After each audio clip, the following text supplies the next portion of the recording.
These long dog days of summer, I mean, we just made it through a heat wave. Mama was parched through this heat wave. I was hitting up Dunkin' every single day, and I will continue to probably for the rest of my days, but especially this summer. Dunkin' is helping everyone stay cool this summer with its lineup of refreshers. These drinks are packed with bold, fruity flavors and served ice cold. It's amazing. Dunkin' refreshers are the perfect afternoon pick-me-up. I like to start my morning with them personally, and then sometimes I go back for a second one because I'm just feeling crazy. They come in a variety of delicious flavors, including fan favorites mango pineapple and strawberry dragon fruit. And then for a limited time, there's black cherry and there's pink pineapple. I'm going to tell you something right now, and it's a bold claim, let me tell you, but I stand behind it. Pink pineapple will change your life. It is so good. It has me feeling like I'm sitting in a pool, resort side, just living, honey. It's so yummy. Try your favorite flavor with green tea, sparkling water, lemonade, or Dunkin's all-new limeade. I haven't tried the limeade yet, but I'm going to. Usually I get my drinks made with green tea and occasionally lemonade, but I do really like the green tea. Or if you don't want to build your own, try one of Dunkin's curated refreshers like the Cherry Lime Ricky or the Ultimate Pink Daydream. The Cherry Lime Ricky, scrumptious. I could drink like 3 of these a day. They're so freaking yummy. Head to Dunkin' today and find your favorite refresher. Dunkin' refreshers contain less than 1% fruit juice. Limited time offer. Every good detective needs a partner to support them on important cases. Think of a State Farm agent like your sidekick, there to help you along the way in your search for coverage. State Farm can help you choose the coverage you need, whether it's for your home, car, boat, or even RV. With so many options, it's nice knowing you have help finding what fits for you so you can get back to solving all of life's bigger cases. Go to statefarm.com or use the award-winning app to connect with a local agent and get a quote. Like a good neighbor, State Farm is there. Hey, it's Ryan Reynolds here from Mint Mobile. Now, I was looking for fun ways to tell you that Mint's offer of unlimited premium wireless for $15 a month is back. So I thought it would be fun if we made $15 bills. But it turns out that's very illegal. So there goes my big idea for the commercial. Give it a try at mintmobile.com/switch. Upfront payment of $45 for 3 months, $90 for 6 months, or $180 for 12-month plan required. $15 per month equivalent. Taxes and fees extra. Initial plan term only. Greater than 50 gigabytes may slow when network is busy. See terms. Hey weirdos, I'm Ash. And I'm Alaina. And this is Morbid.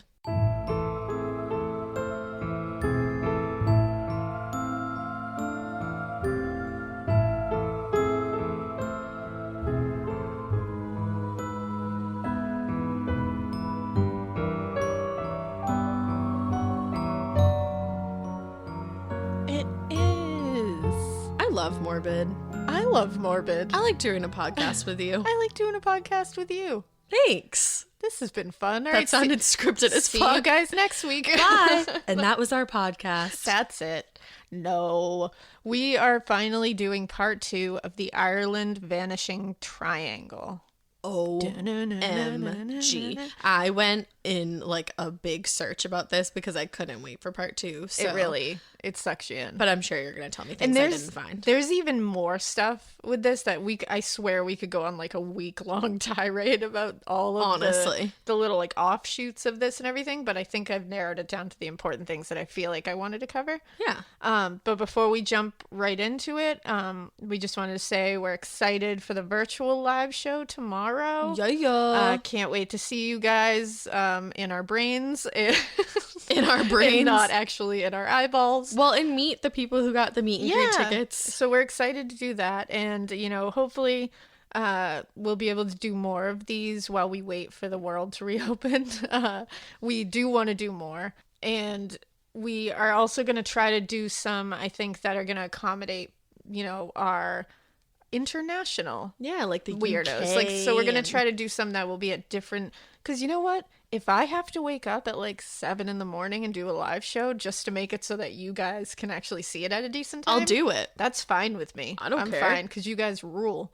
And so we're definitely going to do that. We'll be figuring it out as we go. But if you didn't get to grab tickets this time, hopefully there'll be more opportunities. Hopefully this it's gonna be interesting. We to do. themed this whole thing out, so if this theme goes well, we're gonna have to use it again. Yeah, we'll have and fun again with it. and again and again. It's gonna be interesting to. It's basically just gonna be like doing our podcast how we normally do it, just talking to each other. I know. I'm like, I'm gonna need to remember to like look into the computer and not just directly at you. It's definitely gonna be a little strange, but I think we'll be able to kind of picture that everybody's watching. I'm also super excited to be back at AS220. I'm very excited because I love AS220. Yes. It's gonna. I'm gonna miss like the crowd noise and like and just the like the energy that you excitement get from it. But you know what? It's gonna make us excited for it to come back. So. Annie's gonna be in the audience, and I was like, I'm gonna need you to just be like, whoa, give us crowd noise. I was like, we should make you have like a laugh track. We said that the other day. We should just be like, ha ha ha ha ha. So yeah, we're excited about that. The other thing I just wanted to mention in like corrections, our little corrections segment here is I know it's Killeen, Texas from the Vanessa Guillen case. I'm just confused about why you don't pronounce everything correctly. Yeah, I finally to the point where I don't care. So at this point, I'm going to give it my best shot. If I don't do it right, I don't do it right. Shot. But I think I'm going to small town murder this and just go. Well, and do you know what? Try. Here's the thing. I'm going to lay it all out for you. I try to, and you try to. Sometimes we pause the episode and we like listen to the little pronunciation lady on Google. Guess what, everybody? Sometimes she's wrong. Even she is wrong sometimes. And then she's out here making me look like a fucking idiot. She is. So thanks a lot, pronunciation lady on Google. God damn it. So you know what? We try our best. But you know what? With this one, I will say, when I had typed it into my notes, I didn't put the second L. Oh, it autocorrected. So it was spelled like almost Come like on, Eileen. So like how you would pronounce that. So I pronounced it Kyleen because in my mind it made sense. I'm sorry, Killeen, Texas. We still like you. Please forgive me, I suppose. At least people are a lot nicer about people that. People have been very nice. I mean, we had a couple. One other place. We won't talk about that other place. That place but that must not be named. I have officially taken my favorite murder, a small town murder stance on it. I'm going to do my best with town names. If I fuck it up, I fuck it up. Don't at me. The end. Just kidding. People are like, wow. The end. So, yeah. So, Killeen, Texas. God damn it. I know. See, it's in my head. Killeen, Texas. I'm sorry, Killeen, Texas. And then Is there more? The other thing, this isn't correction, but I just wanted to say that we got so many messages from like military members. Oh, yeah, military spouses, like family members, friends of military people. You've all been so sweet and like helped us understand some things better about the armory. Because we had a few like Marines and Army people that will tell us, Army people, that sounds so like civilian. That's so civilian of me. I'm like, Army people. It's okay. I once said Marine Corps like an idiot. You sure did. So I'm really sorry, everyone. So I just wanted to say thank you to everybody who's been reaching out and like, letting us know that, in their experience, there is only one person allowed in the armory at a time. And it's like a sign in, sign out kind of thing. Yeah. And that like, some of these things made sense. Like we had a couple people tell us, it might not have been weird to see him like lugging that Pelican case around. And if he was covered in stuff, people might not question it because there's so many different jobs around that you could get dirty with things. So it made sense. I appreciate everybody reaching out. And that's why that's the kind of thing we love. We love when people will be like, hey, let me tell you about my experience with this. And it's like, cool, let's have a convo. Yeah, I love it. So I just wanted to say thank you to all those military members and military adjacent people who were so sweet and reached out and made us learn some stuff. So thanks for that. Thank you. You guys rule. I think that's really all the business. Yeah, I literally have nothing else. Yeah, listen to Crime Countdown. It's awesome. I love that show. I've heard of it. Yeah, it's really great. I don't know about it. So let's start with the Ireland Vanishing Triangle Part 2. Okay. So we covered the first three disappearances. Yes. In the triangle. We are coming up on a young girl, 17 years old, named Ciara Breen. So she's the youngest thus far. She's the youngest thus far. I think we also touched upon Larry Murphy, the savage, like, rapist and pedophile. Yes. That was trolling around at this area. Yes. We're going to really talk about him at the end of this. It was just like a quick dab. Yeah, we just were like, by the way, Larry's up in here. P.S. So, Lair. just little trigger warning. We're going to talk about a case with him, and it's rape is involved. He is a savage beast. I just want to let everybody know that is going to be part of this, so just be aware. Okay. So Ciara Breen was 17 years old, and she was last seen February 13th, 1997, in her bedroom. In her bedroom? Yes. Oh, just like the last Fiona, victim as yes. well. Her mother went to check on her at 1 a.m., and she was not there. That's a fucking nightmare. Yeah. Gone without a trace. So her mother, Bernadette, noticed the window in the living room was slightly open. Oh, no. So she assumed that she had snuck out to meet with friends in the middle of the night because Ciara was 17 and had also briefly run away once with a girlfriend in 1995 when she was like 15. Oh, no. There was a whole to-do about it, like police searching everything involved when she did that in 1995. But she ended up showing up a couple days later, and it was just teen angsty things. Yeah.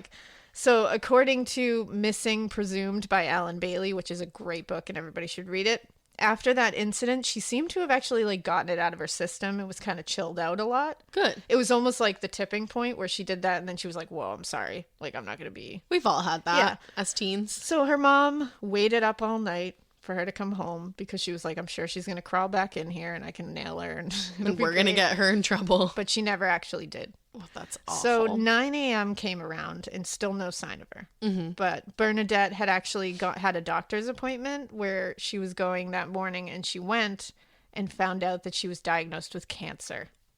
That morning? Yes.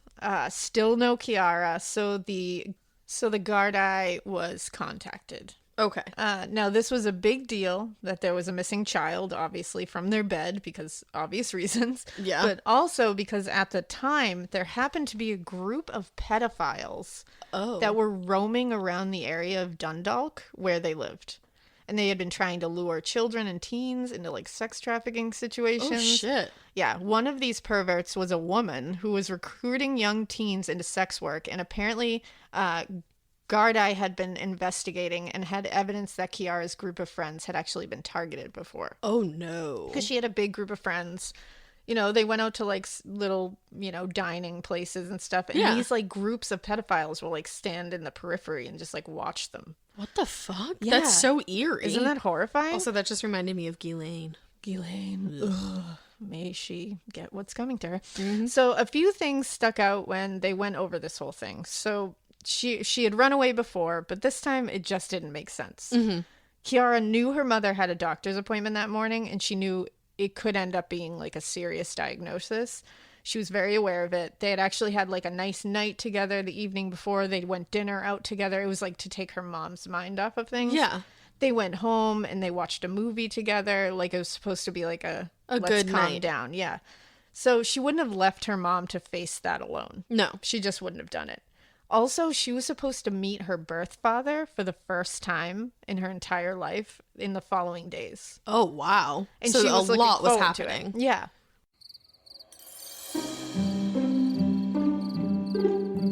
Every good detective needs a partner to support them on important cases. Think of a State Farm agent like your sidekick, there to help you along the way in your search for coverage. State Farm can help you choose the coverage you need, whether it's for your home, car, boat, or even RV. With so many options, it's nice knowing you have help finding what fits for you so you can get back to solving all of life's bigger cases. Go to statefarm.com or use the award-winning app to connect with a local agent and get a quote. Like a good neighbor, State Farm is there. So none of this made sense that she would just up and leave and just abandon all this. Mm-hmm. So there was a massive search, forensic searches of her bedroom. They turned up nothing, but they did see that the window was opened from the inside. Okay, so she Maybe. Yeah. So she left voluntarily. Right. And all fingerprints were from Ciara. Her key was even found, or the key to the house was found under the window. Like outside. She was coming back. So it looked like she dropped it when she left through the window. Oh, okay. There was no sign of forced entry, no struggle anywhere. Initially, the initial investigators on the case spoke to her friends and family, close associates of hers, obviously. they all gave statements, said, and they were like, she has snuck out before. That's been a thing. Like, right. We've all done it. Is this happening again? And then they were like, had you seen her with anyone? Was she talking to anyone in the days leading up to this? Nothing really came from this. But then 2 years later, when Trace, the task force that had been created, yes, was established, they came into the picture and they really started honing in on going back over these interviews and like using a fine-tooth comb to look through them. Mm-hmm. And they were like, this is a close group. There has to be something here. Right. So Ciara and her friends had gone to a place that they often went, and they went there the day before her disappearance. Okay. It was a cafe of sorts, like a dining place. They hung out there a lot. Well, this one older guy always seemed to be hanging out as well. And the friends all said that he was super creepy, but Ciara really liked him, like had a crush on him. Oh. And he seemed to like her. That's not good. That day, they said they heard him ask Ciara to hang out with him. And she told him that evening she would sneak out of her house in the middle of the night after her mom went to bed to see him. Oh, no. And, like, obviously that's messed up, but she was probably, like, really excited. Yeah, he groomed her. Right. That's what they do. That's horrible. So when Trace talked to the initial investigators to be like, what the fuck? This looks like good information. Like, why wasn't this looked into? They said, well, the teens that said this are really not credible. Like, they've had, like... What? They've been, like, in petty trouble. Like, they've been in petty thefts and stuff, and, like, we're not going to believe them. But if multiple people say the same thing and it adds up to what you found in your investigation, like, what? And they just dismissed it. And it's also, like, why would they lie about that? Yeah, it's a weird fucking thing to lie about. That doesn't help them. But when they went back to... So the Trace went back to these teens who are a little older now, and they were like, we need to ask you the same questions, and we want to get your story again. This is like... Did they have the 2 same... years later. The same thing? Their stories never changed. And nothing... They said, like, nothing changed about it. Same exact thing. Didn't make it worse. Didn't make it better. Just same stories. So that's pretty... Well, telling. Finally, they were able to convince these crazy initial investigators that this was a good case to arrest the older guy who isn't... They didn't name this guy. Okay. And they wanted to charge him with the murder of Ciara Breen, even though they didn't have a body. Well, they ended up having to use a super weird case as a precedent for this because of the lack of body. Mm-hmm. They can't just go and say arrest him for murder. They'd be like, yeah, where they had plans is she? To meet that night, right? Yeah. So this case that they used was the murder of Captain Robert Narek by IRA member Liam Townsend. The IRA making another appearance. They're all over this thing. So the law officers agreed that it did work as a precedent. So they were going to try to go further. So older creepy guy was arrested September 12th, 1999. Okay.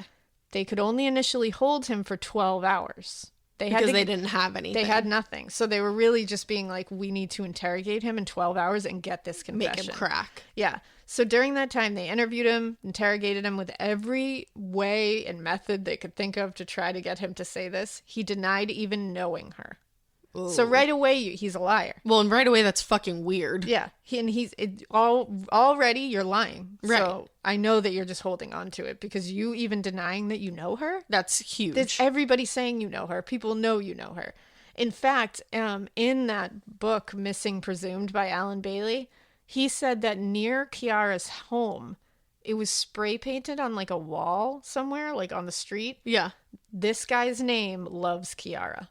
Oh, yeah. Okay. So it's like, where did that come from?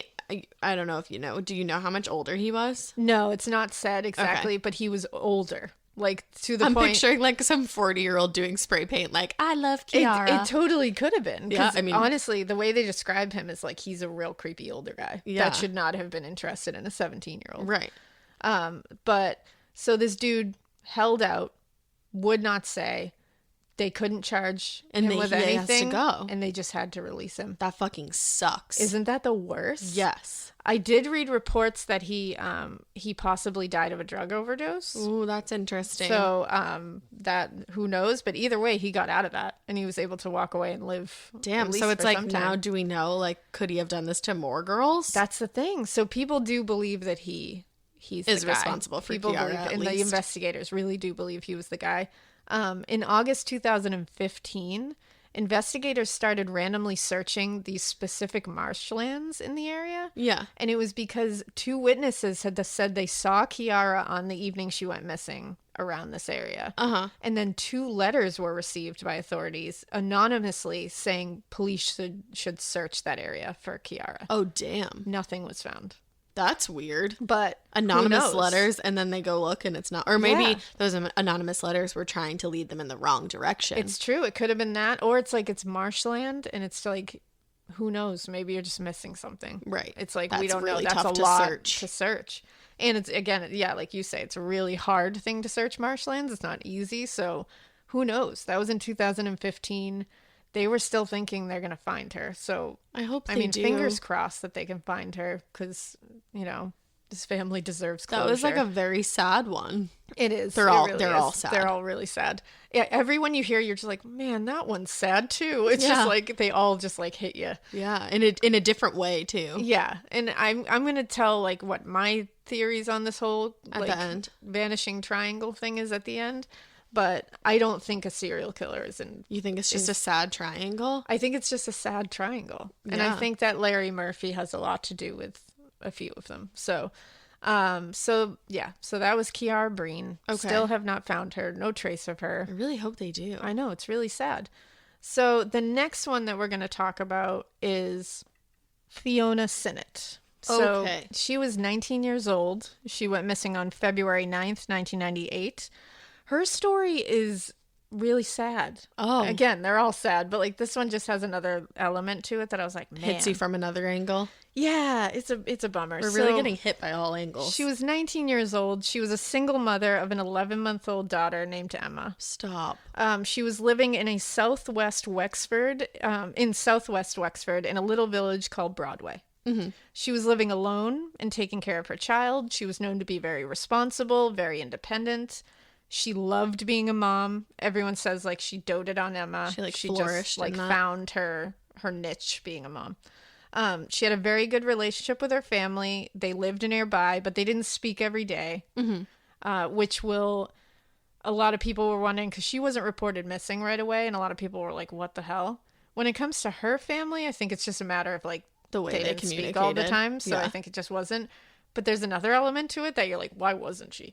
So apparently before moving into her own place, which was somewhat recent, she had a very abusive relationship with her child's father. Oh no.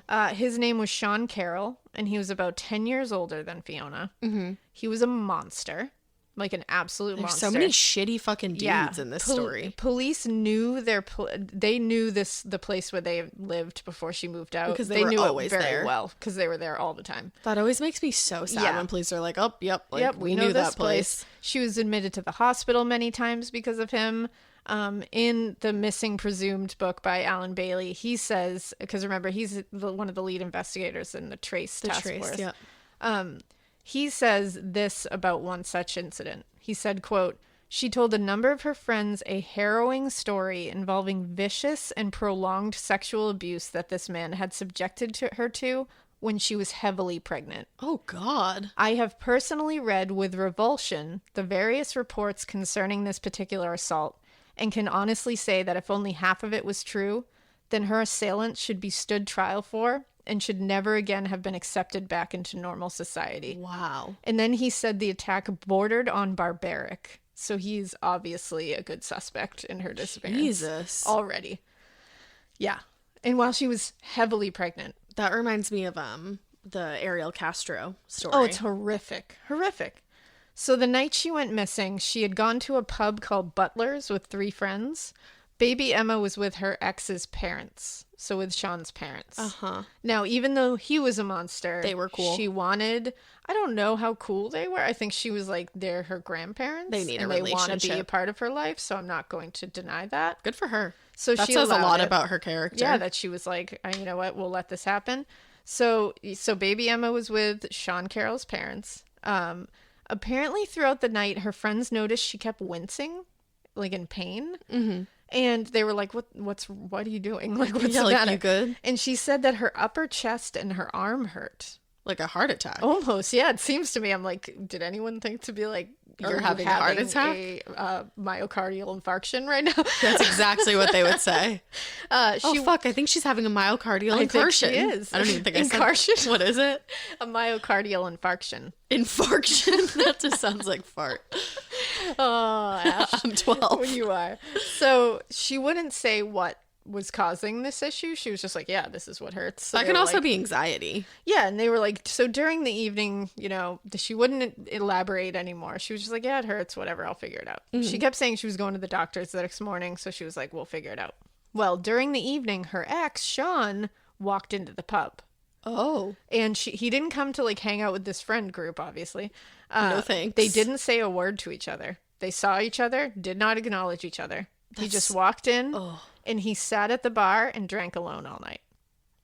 But he was like watching But he's her, just I like feel. on the peripheral. Here's the On the peripheral. or the prowl. Is what I meant. That's also a really good spin-off of Generation Y, the podcast, The Peripheral. You should listen to it. It's good. Cool. So he's just sitting on the peripheral. I don't like that. Yeah. So a driver driving by the area that evening said that they did see a couple on the side of the road arguing later in the night when like all the bars and pubs closed. Mm-hmm. And then someone who lived right nearby said they heard a female screaming at the same time. Oh no. Now, her friends say that Fiona left the pub when it closed and she left by herself. And she told her friends like it was a short distance to her house. So she was like, see you later. I'm just going to walk home. Yeah. It's totally fine. They said that her and Sean didn't leave together, but Sean left after her. Because he was fucking watching her. Exactly. So it's like, so they were like, now I think they're sitting there being Didn't that make you a little hindsight 2020 nervous? to be like, wait a second, he was following her. Right. So it wasn't until February 18th that her father, Patrick, reported her missing. So that was 10 days after she was last seen. Yeah. But again, this They is just because didn't talk all she the didn't time? speak to her family every day, so maybe no alarm bells initially rang. That's a long time to me, but who am I to judge? But our family literally is so close. Like we talk every single day. Yeah, I think it's because we talk every day. Because so I you think watch it's- shows sometimes and they're like, it wasn't unlike her to not call for like 5 days. Yeah, and to me, I'm But like, she'd be what? like, I'm fine. Yeah. Ma would be like, the fuck? Yeah, Pick up your damn phone. Ma would have like the National Guard out here. Literally. But this is again, they didn't talk every day, so I can kind of understand that. I get it. You know, she was working, she was taking care of a baby. Maybe they were just thinking she was right. She was strung out She's with fucking work busy. and everything.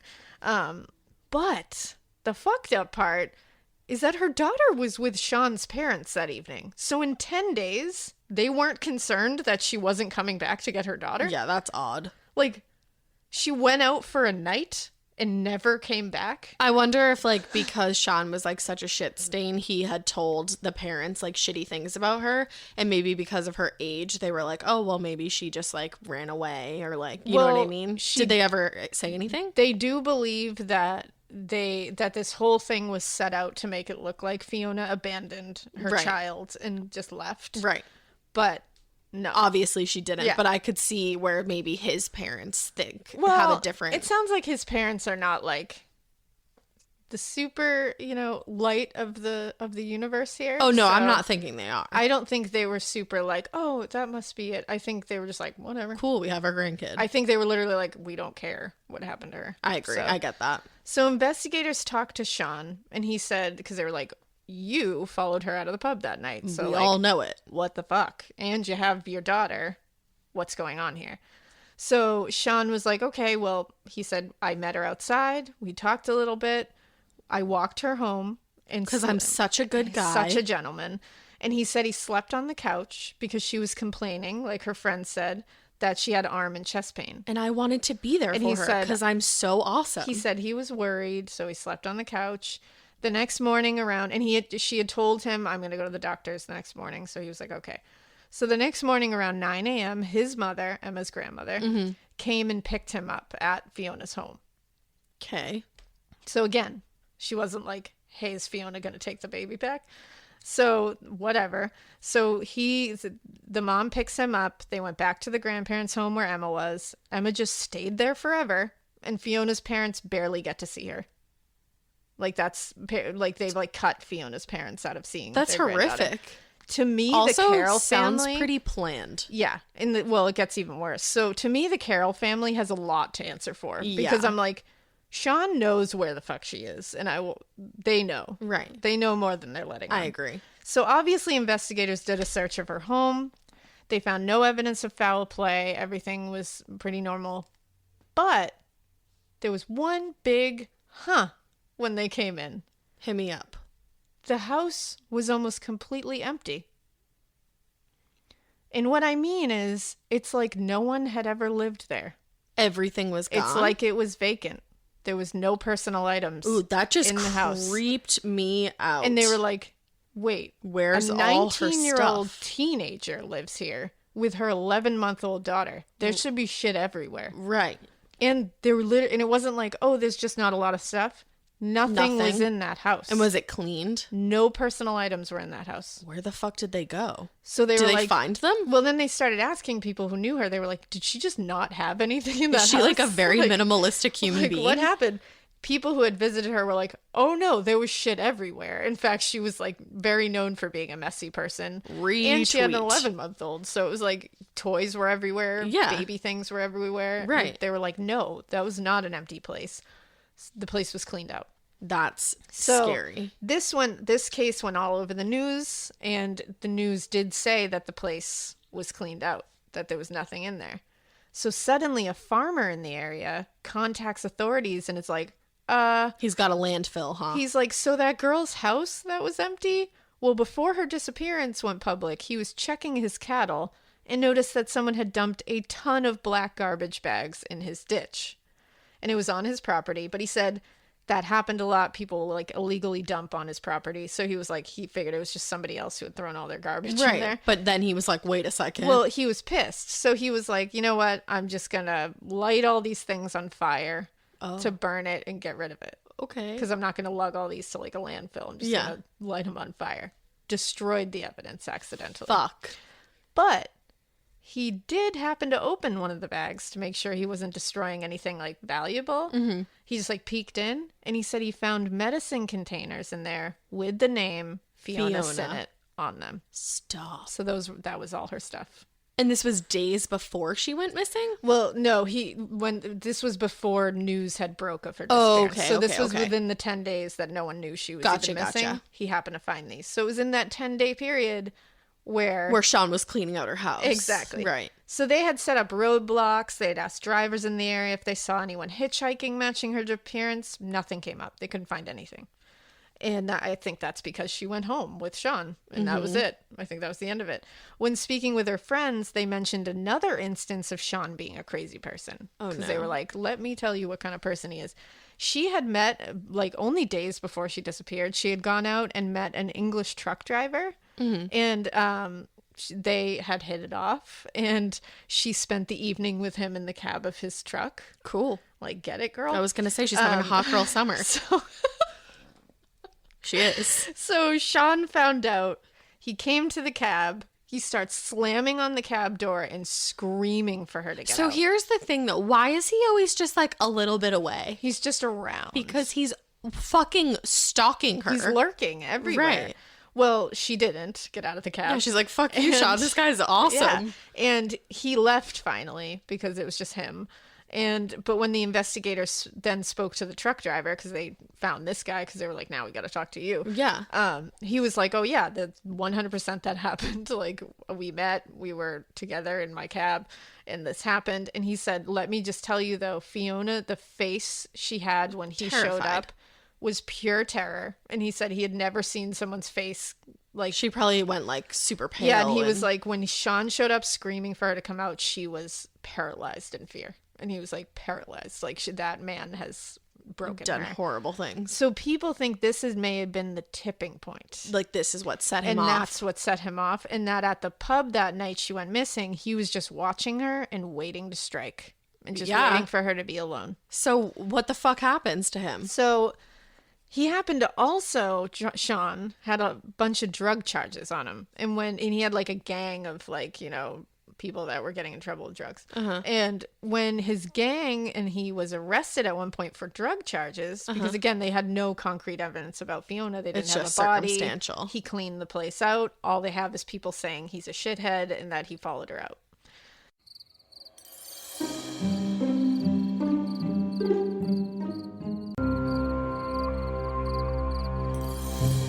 So when they were arrested for drug charges, of course they were asked about Fiona's disappearance, because now people are saying, how did he clean out that whole place himself? By himself. He had friends. Have you ever fucking moved? Yeah, he had people helping him. Well, they all just basically pled the fifth.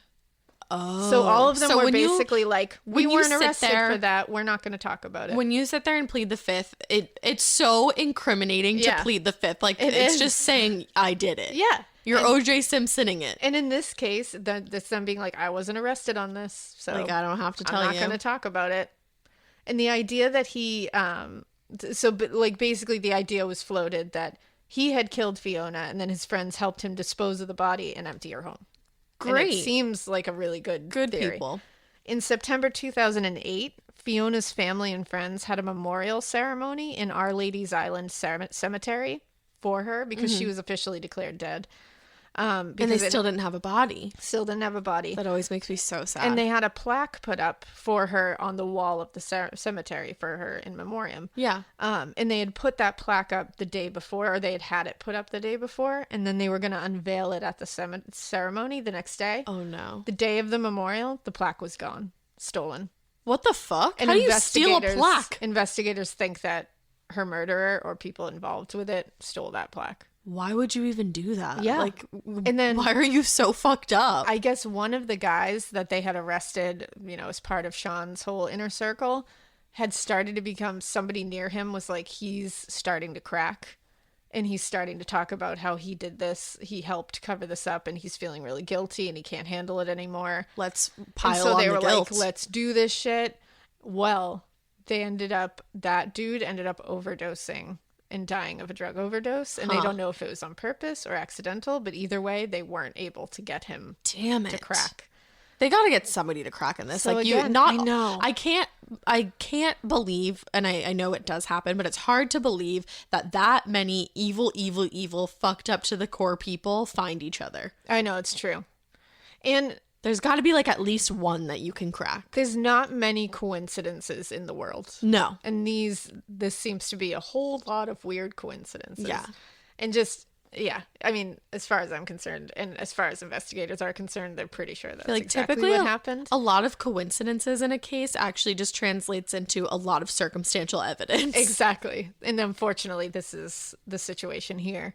But again, they've never found Fiona. That's really sad. I mean, her daughter is becoming an adult at this point. I hope she's been able to see her other grandparents. And I think she's, I can't imagine having to learn all this like later in life and not know where and your mom is. who knows what she's been told now. Oh, and I'm sure she was told at some point, like, your mom She just just left. abandoned you. Right. And it's like, that's terrible. That'll fuck you up. So that's the case of Fiona Sinnott. And hopefully, I hope in all these cases, at least we find something here. Right. It's like really upsetting to get to the end of each one of them and be like, and she's never And been it's found. unsolved. That's what's so frustrating. So the next one we're going to talk about is on July 28th, 1998, and it's Deirdre Jacob. Mm-hmm. This one's really weird.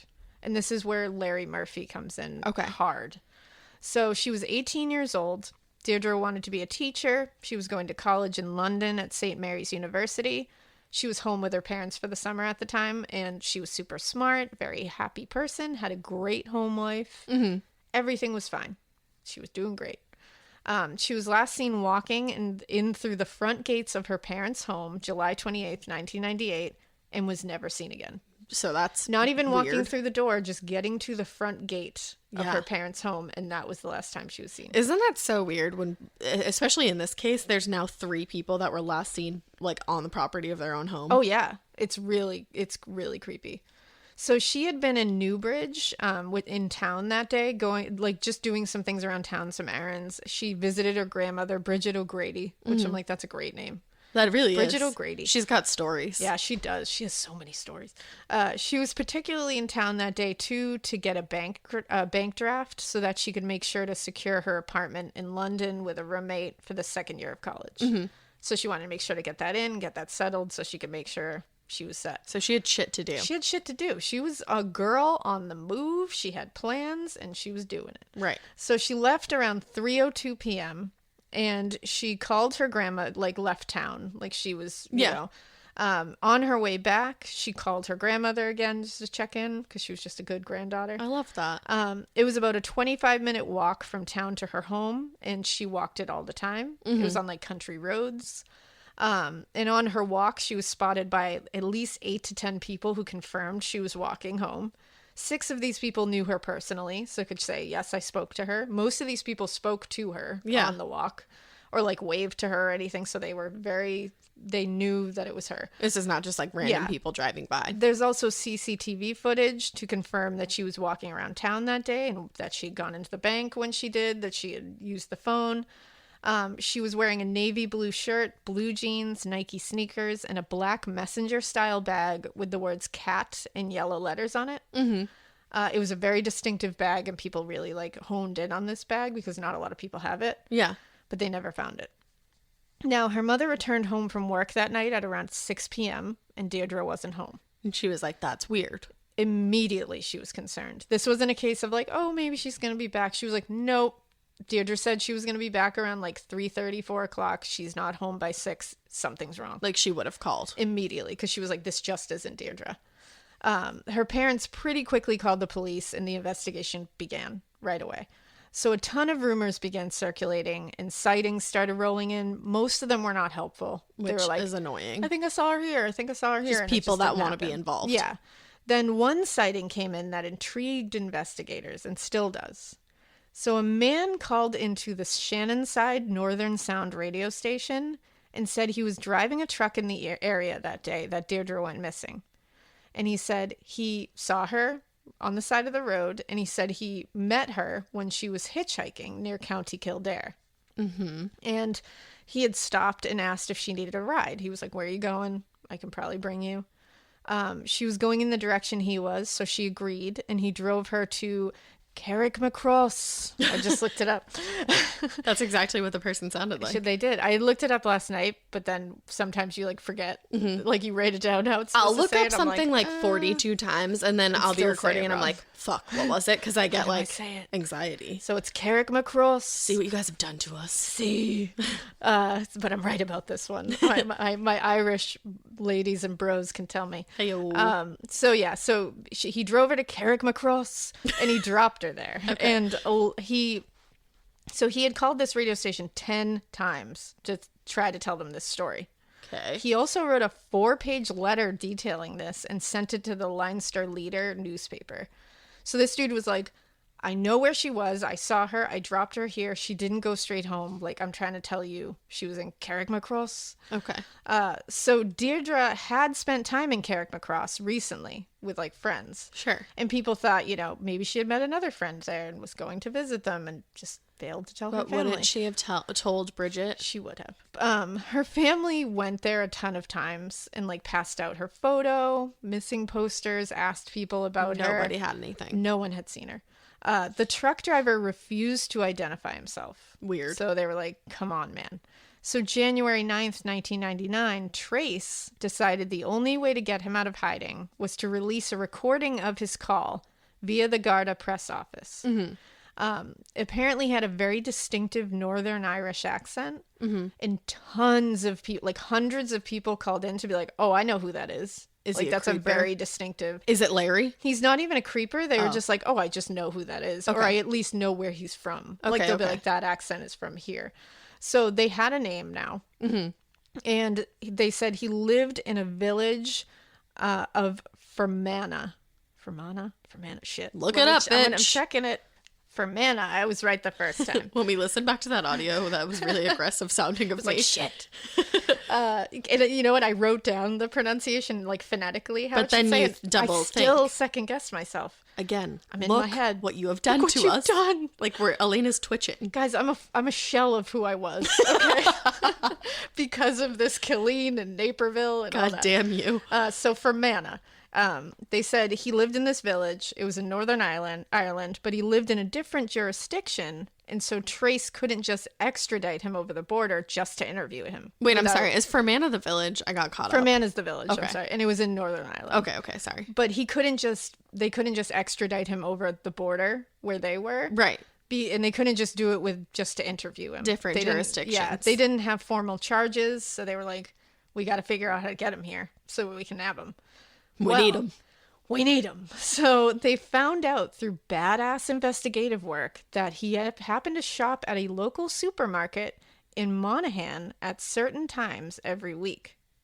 Wow. So they Change up waited. your routine, guy. I know. So they waited on the Irish side of the border, and they nabbed him as he crossed into their jurisdiction. Perfect. They interviewed him, and he eventually admitted that he was the one who called, and he said, but I lied about the entire thing. So I was literally going to say that because I was like, Yeah. she doesn't really sound like the type to hitchhike, even though it was super common back then. And then all these people saw her walking, so it just doesn't make sense. No, it didn't. Well, he said, I lied about the whole thing.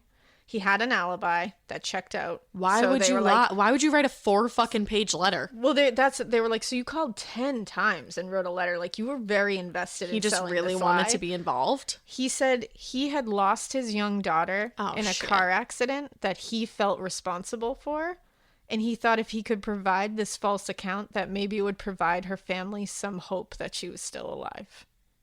That's nice, but also like It's sad. It's that's like that's really sad. really, really sad. But also, it's like then you led them in the wrong direction it's for like- so long. For how long they've been sitting here holding on to this hope that you gave them, and now it's just crashing. And they're like, well, That's sad. Just to say how amazing her family is, her mother Bernadette and her little sister Ciara actually were worried about the well-being of this man. I would be too, to be honest. Like, they were like, we're not mad. Like, Good for that, 'cause that's- is it brutal and did it crush us? Yes, but like, you have to take a step back and be like, obviously he's which suffering. I'm like, what? But most people couldn't do that. I agree. Like, I don't know if I could do that. So in their situation, so I give them a lot of credit for that.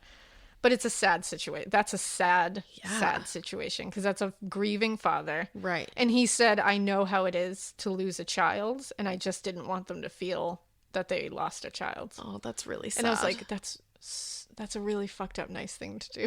It's like, don't so do many that. layers of that. Don't do it. But I get Yeah, it. it came from somewhere good in there, but like, Yeah, the fact that it Poorly didn't just- executed. I was like, he just wanted to be involved, and then you're like, actually, actually, it's a real sad story. yeah, that's sad. So nothing happened for a while after this. It went pretty cold. Then a brutal sexual assault occurred close to where Deirdre was last seen, and it was tied to pervert of the century, Larry Murray. Great. Dude is a beast. He's a beast. So in 2001, he was convicted of an abduction, sexual assault, and attempted murder. And we're going to talk about this case after this, so we'll go into like great detail. Okay. And he was serving time at Arbor Hill Prison. And I guess this prison is weird and it lets a lot of the prisoners like hang out and socialize a lot, and they get like kitchen privileges. Go And make some pancakes. It's fine. This place is also filled with like rapists, Like the murderers, worst like of the pretty worst. bad people. So when they get these kitchen privileges, there's this like infamous brew that they brew their own vodka. Hooch. It's just infamous, this specific vodka they make here. And they'll often just sit around, get drunk, and spill their shit to each other, which is, I guess, is good. Maybe that's why. That's probably why they do let it, them, yeah. because they get a lot of information out of this. But also, some of it might just be like stupid drunken shit you say shit. when you're drunk. Well, one night in 2011, Larry spilled the beans about his involvement in Deirdre's disappearance. Oh shit. He and another inmate started trying to outdo each other with shit that they didn't get caught for. Cute. Yeah, cute, exactly. Larry suddenly starts talking about he abducted a young girl near Newbridge a few years before. He said he was out driving, and he was specifically hunting for a girl to abduct, as one does. So weird when you hear them being like, and I was out that day. Like, think of all the times that you're just like driving, doing errands, like, and the person you're passing might be hunting for a human out there to kill. hunting for a girl to abduct. Hunting for humans. Yeah. Like, okay. Well, he told this guy that he put some children's toys in his back seat, and he had a car seat back there because he had children. Are you fucking kidding me? And so he said when he would strew toys back there with the car seat, it made females who looked in his car feel like he was a good guy and safe. Wow. This is how evil this fucker is. So he said he pulled up alongside this girl at the location where Deirdre was seen walking. Yep. And he used a map to like wave out the front passenger side seat. And he was like, oh, I need help getting to us somewhere. And when she leaned closer to the window, he was like pointing at something. He said he grabbed her hair and roughly dragged her into the car. Like just flipped her into the car. It was like, I think Alan Bailey describes it as like a blitz attack. Like no time for her to even. Well, yeah. Literal blitz attack. Like just ripped her into the car without even thinking. Well, he rips her into the front passenger seat and he shoves her face and head into the floor of the passenger seat. So her body is up on, so she's literally stuck. Yeah. And if you think about being in that position, you can't get out of that position. How are you? Right. Or it's really hard to, especially if someone's holding you down. And it's terrifying. You're literally crunched on the floor, like under the well of the seat. And you probably can't breathe. You're like you just got, Jesus. Well, then he took a hammer and knocked her unconscious. Oh my God. He then drove far away to a secluded area, sexually assaulted her, and killed her. And then he said he dumped her body somewhere. What a fucking monster. So the inmate that he told this to, because people were like, all right, a lot of times inmates will come forward. Like we saw it in the West Memphis 3 case. That little turd that came forward and was like, because Jason told me he put the balls in his mouth. And it's like, no. So gross. He didn't. Though. Because they want leniency for their sentence. Yeah, they just want shit from people. Well, this inmate was serving a life sentence for murder. Mm-hmm. He wasn't getting out. So he was like, I got nothing to lose. And he had a daughter.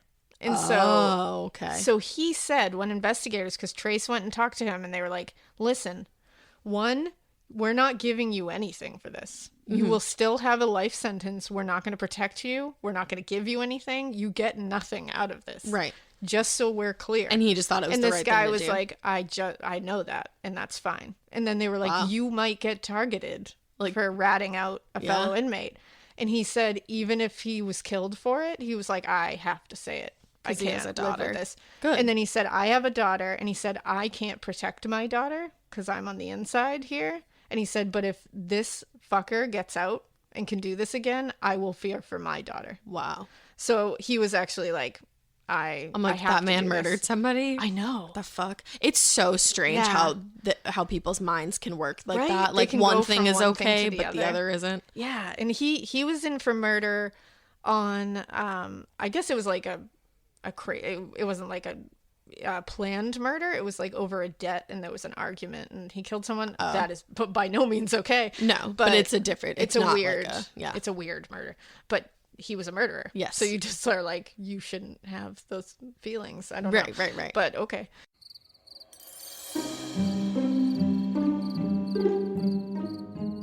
Sometimes life will get you stressed out.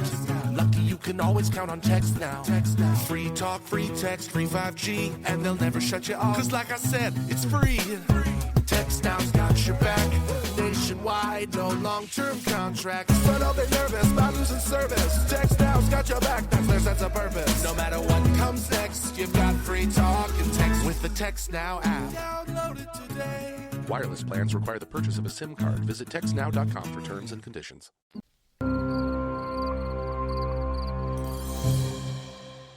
So they were like, so they took his word and were like, you know what?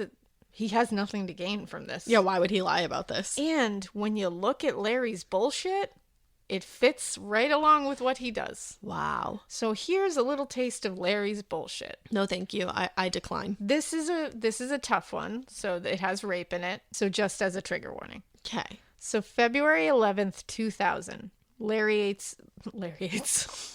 I thought you said Larry eats. And I was like, eats what? Larry eats. It was like some shrees? Like, what's going to happen? I just put Larry and 28 together and it said Larry ate. So Larry's 28-year-old victim, who was not named, she's not named in anything. She left her business, which is not identified because she is not identified in this. She was 28 years old. She left her business at night in Carlowtown. She was walking a short distance from her shop to the parking garage where her car was parked. Larry had been following and watching her for some time. Like a creep. He knew her routine. that she left every night at this time. She parked in the same spot, that she walked the same walk. No, don't do that. And he had planned everything to a T. He told his pregnant wife that he had an appointment so she wouldn't have to worry about him being late for work. He also had 2 sons at home. Jesus Christ.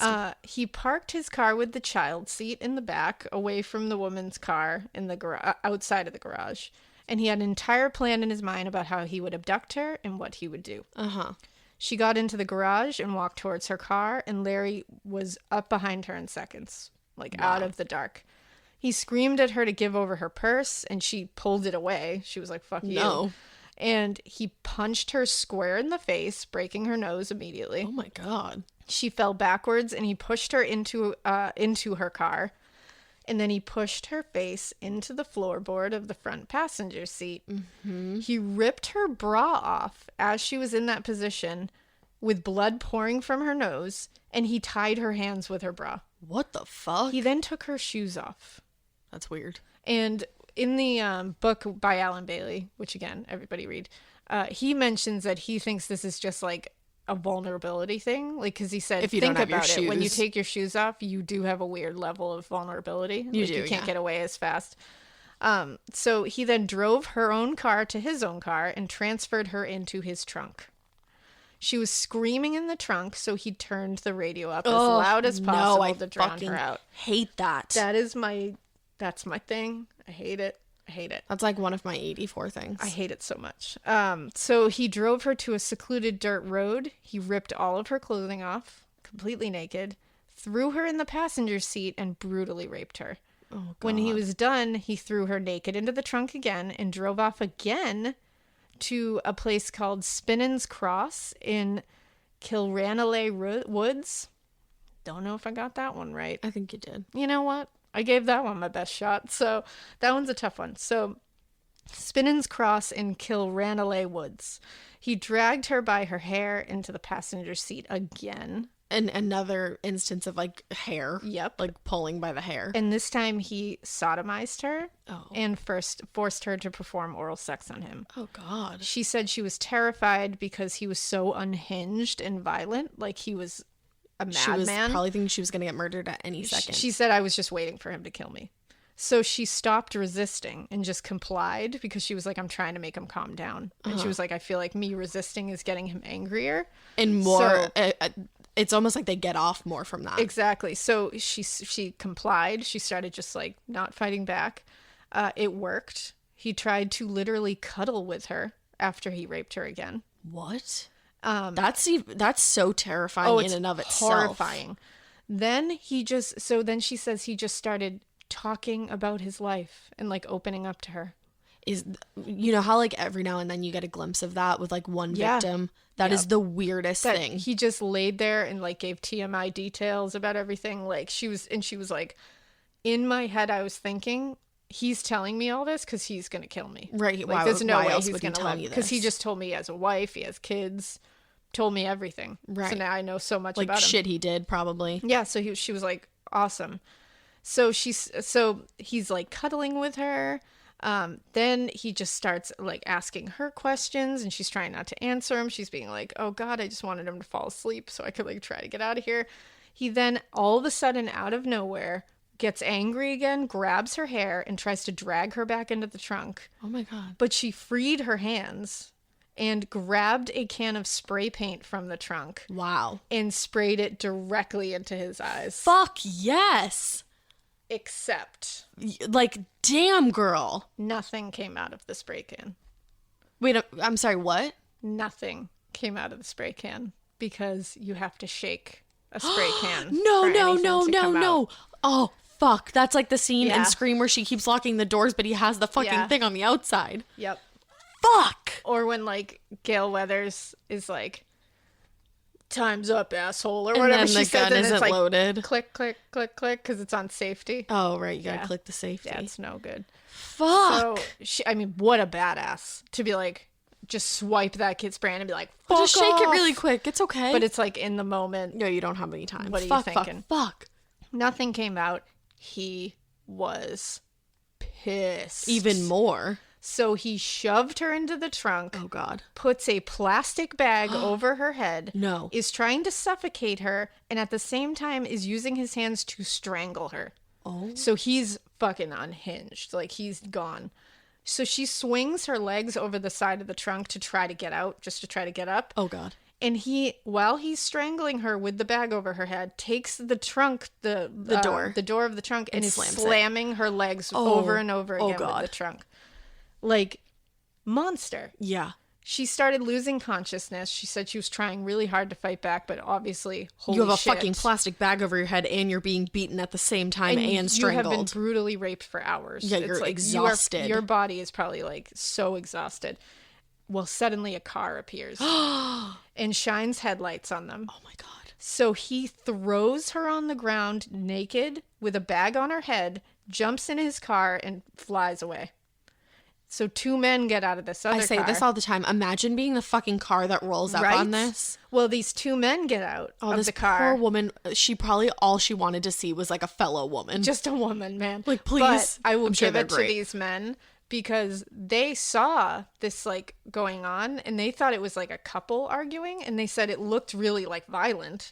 So they were like, you know what, normally I wouldn't intervene, but this looks, we want to stop this before something happens. So they were pulling up there to be like, fuck her, stop hitting that girl. Like, they were like, and then this when is they what pulled they up and stumble saw upon. it, they were like, what the fuck? So she saw them and she had a bag over her head, and it's pitch black. She sees 2 men coming at her, and she's like, he got more men. And so she runs. Oh my God. They find out she gets tangled in, like, branches. And they get to her and are, like, screaming at her, like, I swear we're not, like, we want to help you. We're not here to hurt you. Like, we want to get you to the police. Oh, my God. She went with them, and they saved her. Yeah. Like, they saved her life. And he absolutely, she was seconds away from being killed. Absolutely. And it was they got her to a hospital. This is crazy. Yeah, and they were able to help her identify Larry because they were like, we saw him. And that was what he was in jail for? Yeah, and this is the one that he was in jail for because they also had known Larry from around. But so they were like, that was him. Like, we saw him. Oh my God. So when he was arrested for this, his wife Mags, because he was arrested at his home. What did she say? His wife Mags asked what the hell was going on. Okay. Like, she was like, what are you being arrested for? Like, what is happening? The police said right in front of them, he looked over at her and said, I raped a girl last night. Oh my God. To his pregnant wife. What a fuck. Like, that is. Yes. What? Just looked at her and was like, I raped a girl last night. And then he has to go. Obviously, he's arrested and out. leaves. And she's just sitting there with her two small children. Heavily pregnant. And she just has to bask in that? Yeah. Well, and he gets even worse. So he later would say that the first time he raped this woman was rape. But the second location, he said, no, the second location, she stopped resisting. So you think that's consensual? And so he said it was consensual lovemaking the second time. Yeah, you're literally disgusting. Like, he's like, when somebody stops resisting, that's when it becomes love. It's he was like, yeah, of course she wanted it. No one does. You're disgusting. No one does. He got 15 years for this. He only served 10. How do you only get 15 years for something that brutal? He is free. What? And was spending a lot of time in London and is thought to be living there.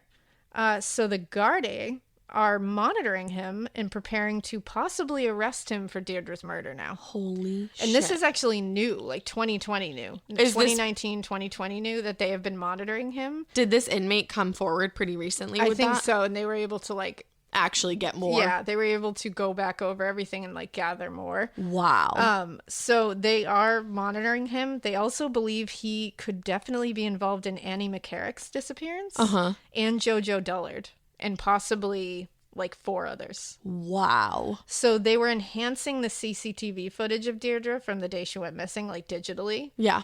And they haven't released the findings, but it's looking like they might have caught Larry on that footage. Shut the fuck up. I hope so. The final findings of the new investigation recommend Larry to be arrested for murder, and they've been turned into the director of public prosecutions, and they will be the ones to determine if there is basis to arrest him for the murder of Deirdre. Another case I need to start following. So that's where we are right now. Oh my and God. We're just waiting for it. I hope that, like, I know. you know, when we did the Lori Vallow case and then, like, the next day shit went down. Also, the world is supposed to end today. I hope everybody's good. Like, you knew. Wow. Maybe this is another situation where we put it out into the universe and Oh my God. hopefully that motherfucker ends up rotting in prison. You just had me on the edge of this polka dotted scene.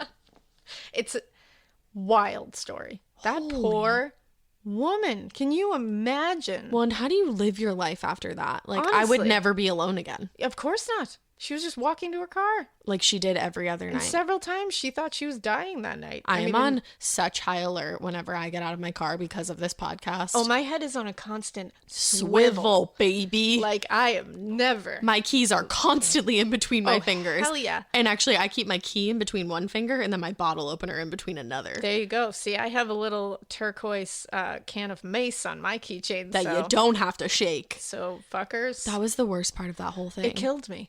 It killed me. That was like a Because movie. It's something that you think of that you're just like, oh shit, you do have to shake a can of spray paint. I was to so get the remember spray I was paint so out of it. excited. Then you were like, Yeah. but wait, and I was like, fuck, I didn't even think Yeah, of that. You don't think of it. They should fix that. I don't think of it now, so I certainly wouldn't think of it in the moment, I no. would just see a spran of Cape Pont. I would see a can of spray paint and be like, good, I'm gonna spray this fucker in the Right. face. Oh my God, and the anger. Oh, the anger. Wow. Oh, the anger. I gotta catch my breath. It's Genuinely. it's a trip. This one's a trip. So my final thoughts are, like I said, I don't think this is a serial killer who is taking these women. I think Larry Murphy did a few, for sure. Yeah.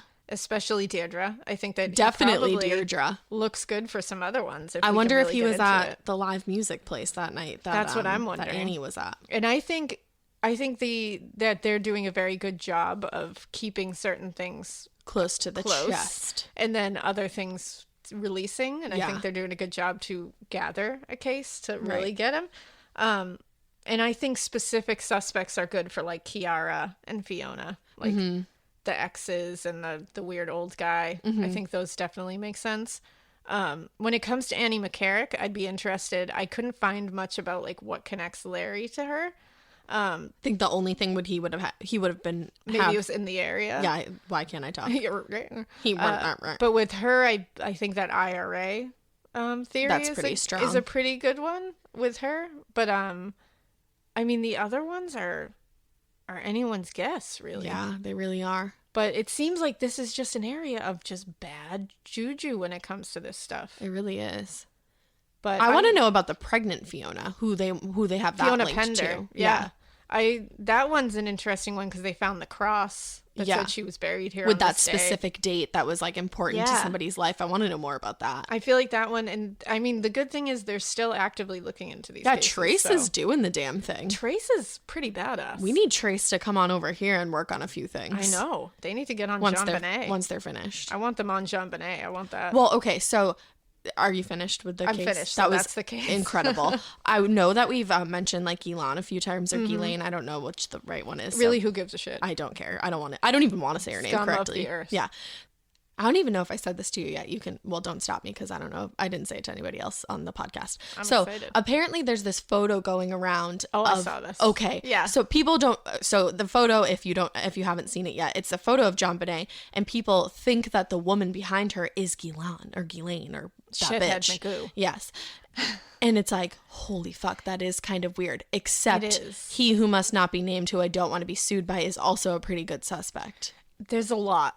There's a lot in that case. And There's a that lot. picture is slightly compelling. You're just like, It okay, is. that does look like her. But then again, a lot of women look like her. And also, people are really good at Photoshop. That's true. I mean, I don't think it was photoshopped. to I be don't honest. think it so looks like a either. real photo, but it could just be a random woman With a short haircut. with a short haircut and like the Like, that same could actually be nose. Kris Jenner. It could definitely be Kris Jenner, and honestly, it probably is. So Yikes. I fucking hate the Kardashians and Kris Jenner. Let me just lay that out there. She right now. does. I We just hate had a them. full-blown conversation Yeah, I about can't that before stand them. everything started. We're going to start a spin-off, actually. That's my full stance on them. I think they're gross. But I feel like I just need to review the Jean Bonnet Ramsey case again. The Jean Bonnet Ramsey is the one case that drives me bonkers. Insane. Bonkers. Insane. Because I really think that you like. We're going to start a whole new episode about Chauvenet. I know, right? But I think the theory of like it was an accident and covered up to save the remaining child. I know. It definitely is a strong theory. Seems pretty strong, but you know. I'm not saying that's what happened though. I don't want Schmirk to get any ideas, so no, I'm scared. We're gonna keep him off our tail. Yeah, we're gonna stop that now. But I just wanted to mention that picture because it is a crazy picture. I know, you just don't know. It's pretty crazy. But anyway, wow, with your fucking episode. And I also, the other thing is I have been hearing from a lot of like our Irish listeners about this, and some of them have been telling us different theories and stuff, and keep it coming. I love a good theory. I'm loving to hear the people that are like totally involved in this area and like the history and everything. Let us know, because it's really fun to hear. And I know I probably messed up a lot of the pronunciations in the first part because people were like, "You're adorable, good try." But they were thought you meant sweet. in this part. I was like, no, we paused 87 times. No, they were really sweet about it, but I gave it an even better go because for you guys. You know what, Ireland? We fucking love you. Yeah. We see you. And you guys have been really nice. We want to be with you someday. We do. I love Ireland. Oh my God. I want to do a UK show. We will someday. It'll be so great. But I just wanted to thank you guys for being nice and sharing your wisdom and all your stuff with me, and keep it coming. Whatever your theories are, I'd love to hear them. Yeah, so good. So let us know. Wow, I'm like hyped because that was so good. I'm so glad. Especially with that ending. Woohoo. Well, if you want to follow us on Instagram and let us know if Alaina pronounced anything correct this episode, please do at Morbid Podcast. Hit us up on Twitter. A Morbid Podcast. And send us a Gmail with your theories, your listener tales, your spooky road stories, and even your sleep paralysis things, because I actually want to do another sleep paralysis those episode. were fun. So we'll have to do that again. morbidpodcast@gmail.com. We hope you keep listening. And we hope you keep it weird. But not so weird that you go to Ireland and you try to have a good time and everybody there is like super, super nice and you love Ireland, but then there might be this serial killer going around, but then maybe there's not. And then Fiona was so nice, and then the other Fiona was so nice, and then everybody just ends up brutally murdered, and it's really messed up. And is Trace going to figure out what happened? I don't know. Can you figure it out, Trace? And then when you're done with that, can you come over here? Keep it so weird that you come here. Yes, I love that. Keep it that weird. And let's get Larry in jail. Bye, Larry. Bye, Larry.